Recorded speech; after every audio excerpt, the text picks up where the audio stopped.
Hi again, everyone. Jim Knox along with Candace Kruger, and welcome back to another edition of the Best Docs Network featuring Forest Park Medical Center, Dallas and Frisco, your destination to better health. And of course, Candace, Forest Park Medical Center has brought together the best of the best, from staff to surgeons to technology and technique. And speaking of the best, we'll start with one of the best doctors operating out of Forest Park Medical Center. He certainly is. He's one of the best orthopedic surgeons, and he helps one patient who is dealing with a great amount of shoulder pain. It's Dr. Troy Diehl.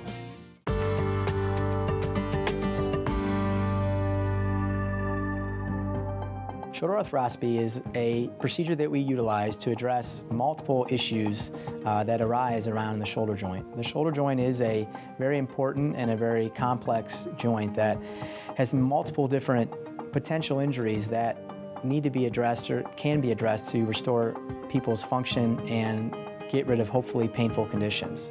I'd had shoulder problems just playing sports. I usually would get hurt. It'd usually dislocate a lot at the times.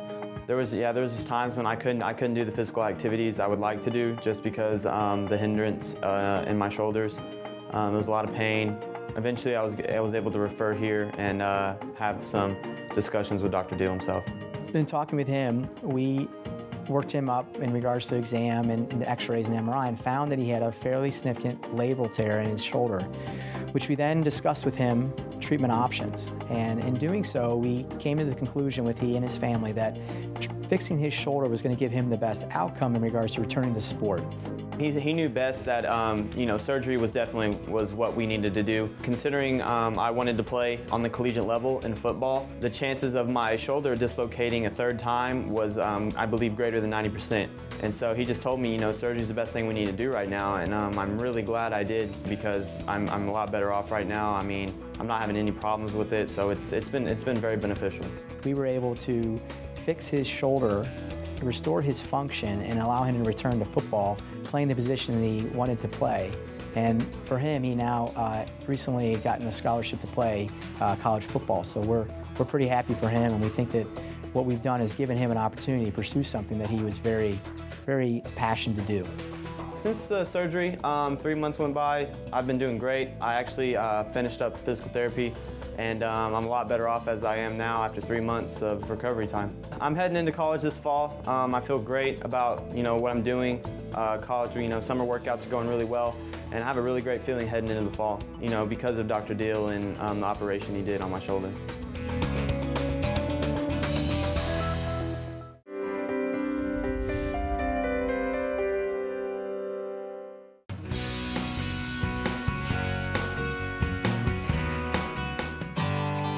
This is what's called the Medtronic O-arm. It's a combination of traditional fluoroscopy with also a three-dimensional imaging component. Within 26 seconds, it will take 755 high-definition images.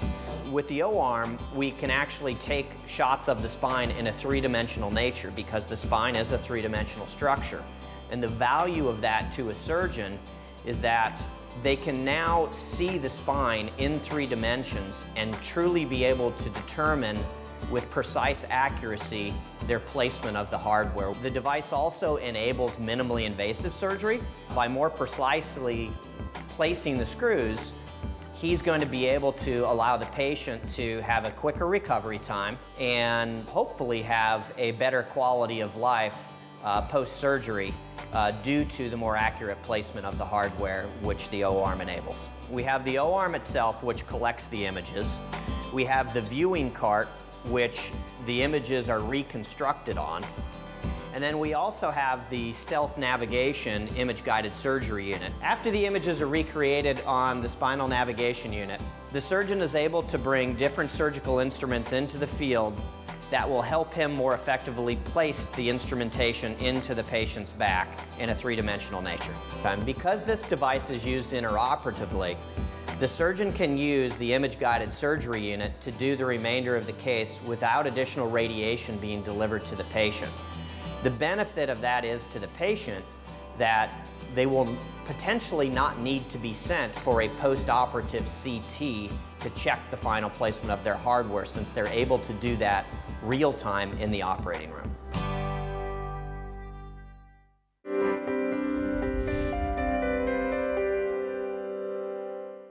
All of the doctors here at Forest Park Medical Center are dedicated to changing people's lives, like our next doctor who helped restore one patient's hearing loss without the use of hearing aids. It's Dr. Bob Peters.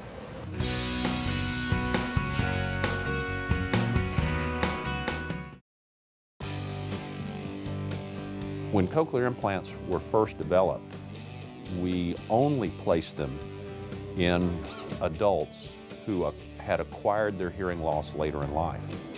I had normal hearing as a child, and I didn't really notice a hearing loss until I was in my late 20s. Finally, the hearing aids no longer helped me, and the audiologist that I had been with for years told me, you might consider a cochlear implant. It is because those adults already have in their brain the language abilities and the hearing abilities that they've acquired over their lifetime that we can truly determine what it is a cochlear implant is able to accomplish.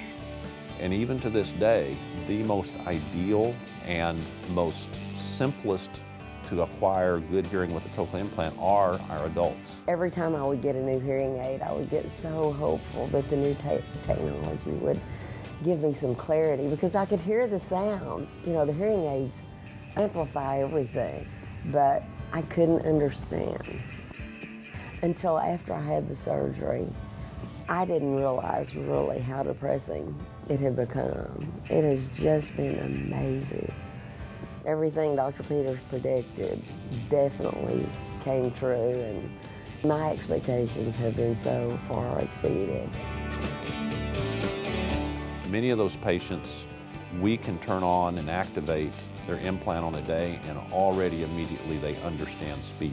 It is a often tearful process because many of those patients are now hearing things they remembered hearing many years ago and hadn't heard them for a long time. Their wife's voice, their children's voices. So those adults likely have great stories to tell, and many of them would say it's given them their life back again. I would feel so comfortable to send anyone that was considering it at all to Dr. Peters. It was just incredible. This has been a total miracle in my life.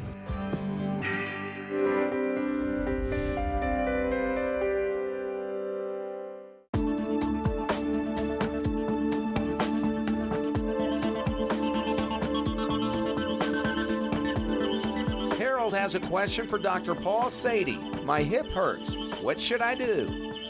So for people that are convinced that they have hip, thigh, knee pain, really my advice is to go see your physician, give them the history with regard to where this hurts, with what kinds of activities or what sorts of positions, and then let them examine you and get appropriate x-rays and make the determination of where this problem really is coming from, so that you're not spending time focused on treating an area that's really not the origin of your pain.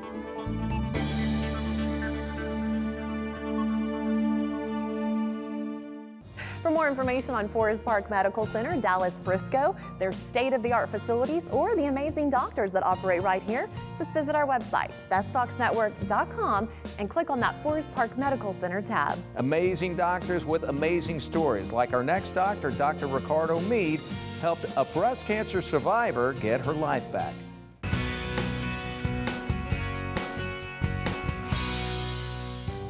I came to Dr. Meade because I was diagnosed with breast cancer. I had several options as far as procedures concerning reconstruction. I think one of the biggest challenges that I face in breast reconstruction is educating patients. It's a time of crisis for them. It's very difficult for them to choose what they normally would choose. During the crisis, typically a patient will simply want their breast to be reconstructed as quickly, simply, as safely as possible, and just get me out of here. Deep flap was the way to go because the implants just weren't an option, because there was always a possibility that they could get hard, and I liked the idea of it all being me. You can take the skin and the fat from the tummy, you can take the blood vessels with it, and you can leave the muscle behind. So the recovery for those patients is much, much faster. Nancy had her deep flap and was up and around. Now part of this obviously is her spirit, but it's a lot easier to recover from an operation where your tummy muscle was just separated and not cut out. These patients where I leave all of the muscle, their recovery is so much faster, it's unbelievable. The typical patient is someone who has an adequate amount of tissue from their belly button down to about the level of where a C-section scar is. And if you tighten up your tummy muscles and you kind of pinch that area, that's the size of tissue that you can have for one breast. The deep flap is all natural, so it's a really nice reconstruction for a patient so that she no longer has to worry about the reconstruction. The recovery is about 3 weeks, and once they're done with that, they're done with their breast reconstruction for life. I did go home with drain tubes and whatnot, but it took me about a month before I felt like I was back to fairly full capacity as far as moving around and going places. It's a natural form of reconstruction. Once it's healed in, they're done. They don't have to worry about it any more than they worry about their tummy. Everybody thinks I look amazing, and it's just been a very positive experience. I haven't looked this good in 20 years.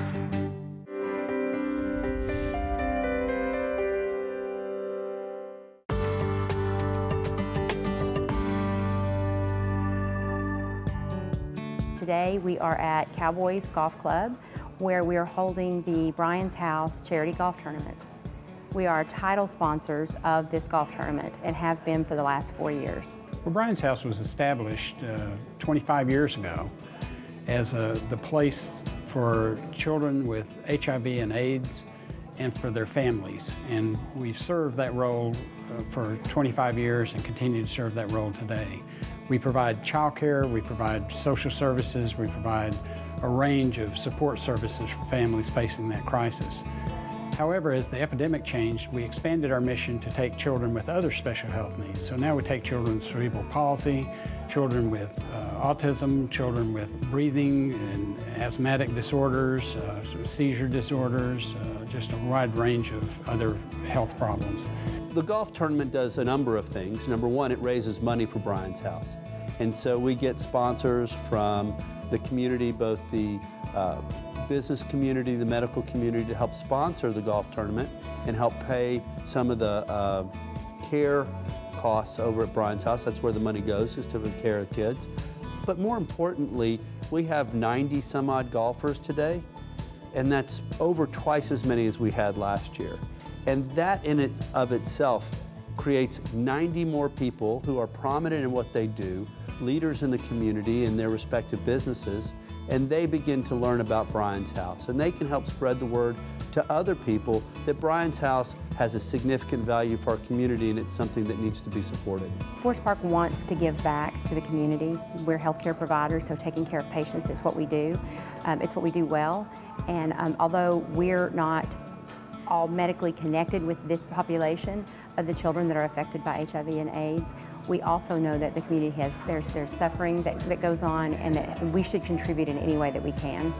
We decided to have a lot of fun with it and put on some crazy loudmouth pants. So everybody's just having a good time. We have a lot of our staff out, a lot of our physicians out. It's just part of what Forest Park does, being involved in the community and being an active participant. Forest Park Medical Center takes care of a lot of children. We take care of kids both at our Dallas location, our Frisco location, and soon to be the South Lake location. And taking care of children is important to us. We want to give back to the community and help Bryan's House gain some of that notoriety with the people with whom we work.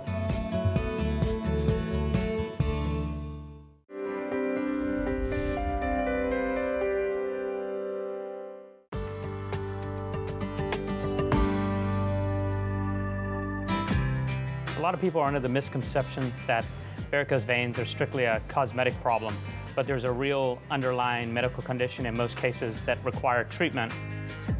The symptoms I was having with my varicose veins were swelling, itching. I had a lot of leg pain, a lot of leg fatigue at the end of the night when I would get home. And I've had this for 20-some years. And after I had my 2 children, it has progressively gotten worse over the years.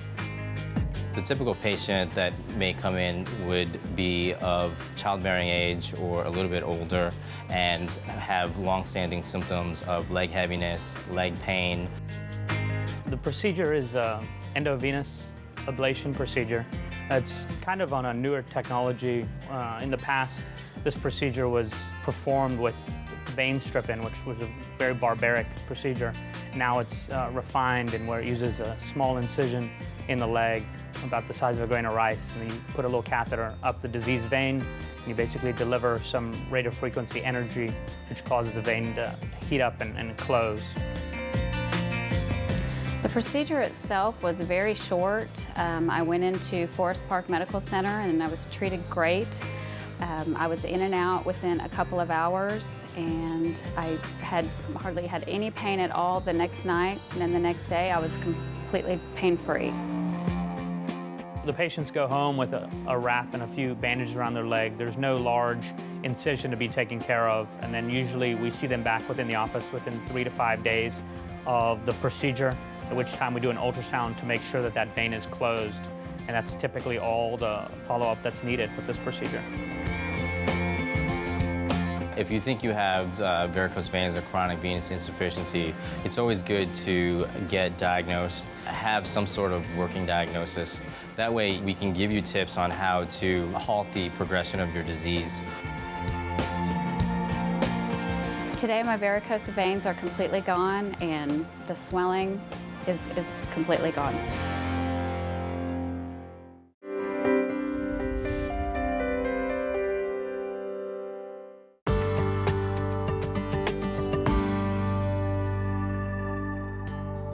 Back pain just sort of snuck up on me after I had my son. It gradually got worse to the point that I needed somebody to help me out.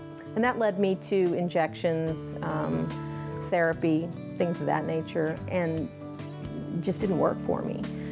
Finally, somebody suggested that I see Dr. Burg, and so I made an appointment with him.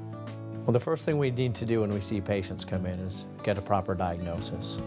We need to get the proper imaging studies. We need to understand the problems we're treating as spine professionals. And once you have that understanding, you come up with the proper diagnosis, you can come up with the proper treatment. So most people get a long regimen of conservative treatments, including all the therapies, medications, pain management treatments with injections, sometimes spinal cord stimulators. There are many different technologies out there that we have to try and actually have to consider. The last thing you want to do is make a patient worse because you picked the wrong treatment for them. Dr. Burg looked at my x-ray. Right away he could see that I had a spondylolisthesis. The condition that I had wasn't going to get better. A spondylolisthesis needs to be fixed surgically. There's just, you can rehab that particular condition if you haven't declined to the point that I had already. So really therapy wasn't going to get me strong enough to deal with that. Eventually it led to needing, a pretty invasive surgery. And what I saw in the x-rays was something we commonly treat that has a very good likelihood of significant improvement being treated. When you see spinal instability causing pinched nerves, leading to leg pain, numbness, tingling, and weakness, and then a lot of back pain that's mechanical in nature, that's something that can be fixed with surgery. After an extended recovery period, after some recovery, these patients do very well. Honestly, I have healed so quickly. It's just over 6 months for me, and I'm almost completely fused. So, I feel fantastic. It's like the pain I had is gone. For more information on Forest Park Medical Center, your destination of better health, head to the website, bestdocsnetwork.com, and click on the Forest Park Medical Center tab. Now to our next amazing story surrounding a Forest Park Medical Center doctor, Matthew Travato, who has a unique device for those who are born with a cleft lip.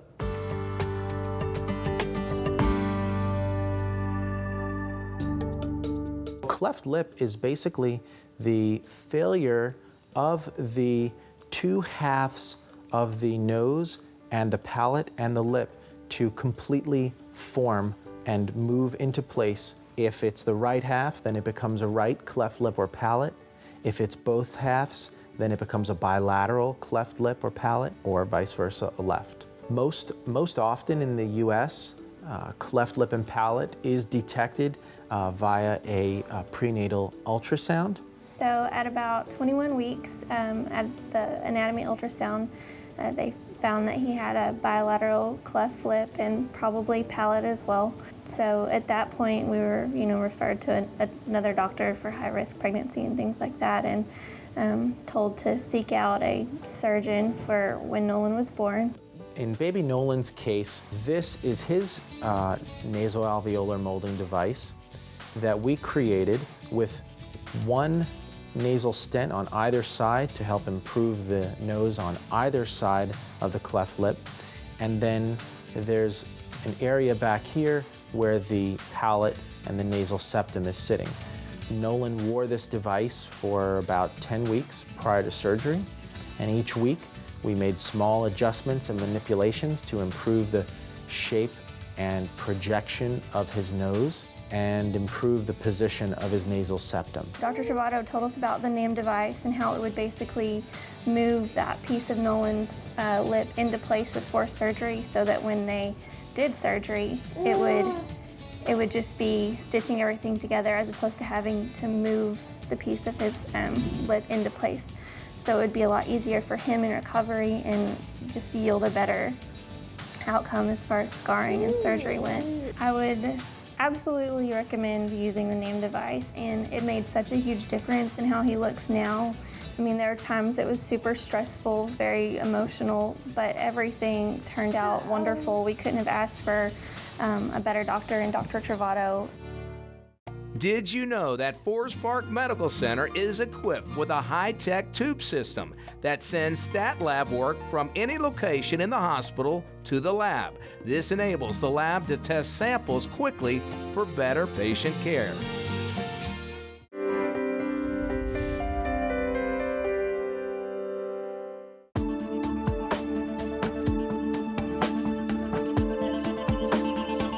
Emily has a question for Dr. Dan Aldrich. The question, what is arthritis?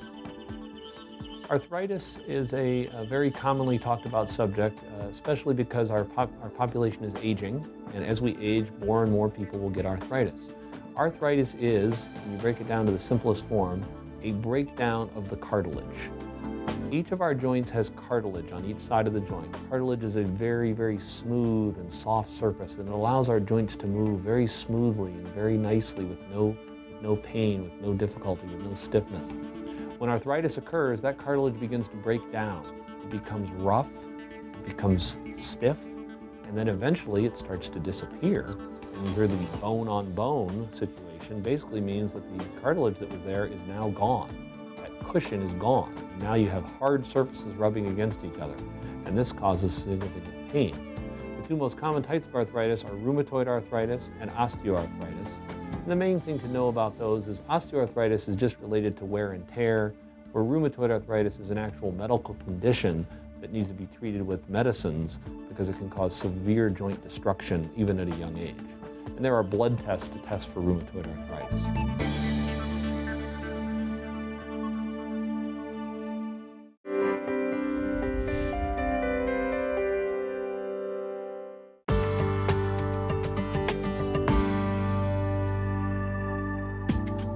We were married in 2005 and tried for 3 whole years to try and get pregnant, and this wasn't working. We came to Texas and spent a year trying here under a doctor's care, and eventually underwent a series of testing and determined that our chances of getting pregnant on our own were less than 8% over our entire lifetime. Jessica and Philip came to us a few years ago with the need to pursue IVF and vitro fertilization. They knew about our program, they knew about our success rates, but one of the unique issues with Jessica and her husband were they did not want twins. They were a young couple, they knew the amount of work it takes to raise a family, and one of the goals for them was to achieve a singleton healthy pregnancy. He kind of walked us through, what the steps would be, what each thing we would do, how we would go through it, and I think a lot of it was just a comfort, it's a very emotional thing. We took them through the process of IVF with the placement of a single embryo, and they had a very healthy boy. So you go through all of the procedure of all of the drugs and everything and the medications to try and prime your body for pregnancy, and you do a retrieval where they take the egg out of your body and they fertilize it and then they inject it back into your body. That's transfer day. And there's 5 days in between typically where the egg lives in a petri dish and they watch it grow and then they put it back into your body. And at that point, you either conceive or you don't conceive, but you can't know for 2 weeks. Another year went by and they came back again, and we did the same thing. They conceived again on the second cycle, and they have a healthy girl. I went to a Gymboree class. They were talking about how you take pictures of your kids, and I said, well, I have a picture of my son at 5 days gestation. It's just a little blip in a petri dish. Those are the pictures I cherish, are those that, we know that we have life at 5 days. There were 2 people in the class that day that were like, oh, I have the same picture, we did the same thing. It was just, really comforting. At Dallas IVF, we're able to provide the full range of infertility treatments without the need for patients to travel outside the area. The goal of our practice is to have healthy pregnancies. I'm happy with our results and our process and our decisions. Best Docs Network featuring Forest Park Medical Center. Welcome to the 21st century of cutting-edge medicine. Forest Park Medical Center.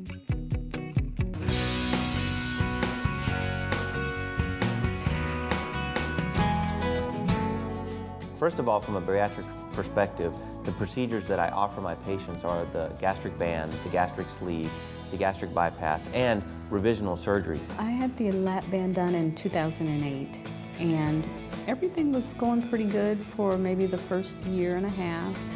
In 2010 is when it got really, really bad, where I couldn't hold much food down. When a patient comes to me with these complaints, I usually recommend that we go ahead and convert them to another operation. And the most common operation I will convert them to is either the gastric sleeve or the gastric bypass after the band has been removed. Dr. Frenzel's commercial had popped up maybe a week or 2 prior, so I headed to the website, looked him up. He was available for an appointment right away. One of the issues that could come up if you try to convert the patient from the band to the sleeve is you're exchanging one restrictive procedure for another restrictive procedure and not adding a whole other component of weight loss. We discussed the various different procedures that could be performed, and we decided on a gastric bypass, and that's what he performed on me to remove the band. The patients just need to be educated very thoroughly about the options. The gastric bypass, in my opinion, the weight loss is probably going to be a little bit quicker, and at the end of a year and at the end of 5 years, I think the results will still be better than the conversion to the gastric sleeve.